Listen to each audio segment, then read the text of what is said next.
Hi friends, போன வீடியோவில் நம்ம இங்கிலீஷில் இருக்க ப்ரீ அசஸ்மெண்ட் பார்த்தோம். இப்போ தமிழ் பார்க்கலாம். மதிப்பீடு 1 பார்க்கலாம். ஃபர்ஸ்ட் ஒன் படத்திற்கு உரிய முதல் எழுத்தை வட்டமிடுக. ஃபர்ஸ்ட் ஒன் அகல் விளக்கு, ரெண்டாவது ஈ, மூணாவது உருளைக்கிழங்கு ஊ. ரெண்டாவது படத்திற்கு உரிய சொல்லை தேர்ந்தெடுத்து நிழலிடுகன்னு கொடுத்துருக்காங்க. ஃபஸ்ட்டு பாருங்கள், அதில் ஊசி நூல் இருக்குது, அப்போ ஊசி. ரெண்டாவது ஆப்பம், ஆனால் அது அந்த ஆப்ஷனில் இல்லை.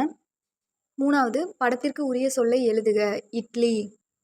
அடுத்து சொற்களில் முதலெழுத்தை மாற்றி புதிய சொல் உருவாக்குக, குரல், உரல். அலை, சிலை. மூணாவது ஒன் ஆமை, ஆந்தை, ஆப்பம். ஒரே எழுத்தை வச்சு இதை மூணுமே நம்ம ஃபில் பண்ணுற மாதிரி இருக்குது.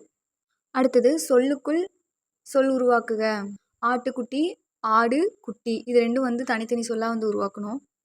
ரெண்டாவது இலையுதிர் காலம், அப்போ இலை, காலம் 2 வரும். மூணாவது நம்மளே எழுதுகிற மாதிரி இருக்குது, தமிழ், தாய், வாழ்த்து. 3 வேர்டு வரும் ஒன்றா, தமிழும் தாய், வாழ்த்து. அடுத்து உயிரெழுத்து இடம்பெற்றுள்ள தொடர் எது? இதில் ஃபஸ்ட்டில் பாருங்கள், மெய்யெழுத்து மட்டும்தான் இருக்குது. ரெண்டாவதுல உயிரெழுத்து இருக்குது. மூணாவதுல மெய்யெழுத்து மட்டும்தான் இருக்குது. அப்போ ஆன்சர் 2 தான் கரெக்டு. அணில் ஒன்று ஆலமரத்தில் ஏறியது. ரெண்டாவது மெய்யெழுத்தில் முடியும் சொல்லை கண்டறிக. மெய்யெழுத்துனா இக்கு, இங்கு அந்த மாதிரி வரும்ல, அதில் படித்தால். அப்போ கடைசியாக இல்லில் முடிஞ்சிருக்கு. அப்போ ஆப்ஷன் 3 தான் கரெக்டு. மூணாவது பட்டம் என்ற சொல்லை கொண்டு தொடர் அமைக்க அப்படின்னு சொல்லி கொடுத்துருக்காங்க. வானில் பட்டம் பறந்தது அப்படின்னு கூட நம்ம நிறைய சொல் உருவாக்கலாம். இதில் பட்டம் வானில் பறந்தது. எனக்கு பட்டம் செய்ய பிடிக்கும். இந்த மாதிரி ஸ்டூடெண்ட்ஸை எழுத சொல்லலாம். இந்த மதிப்பீடுலாம் பார்த்தீங்கன்னா OMR ஷீட்டில் தான் ஃபில் பண்ணுற மாதிரி இருக்கும்.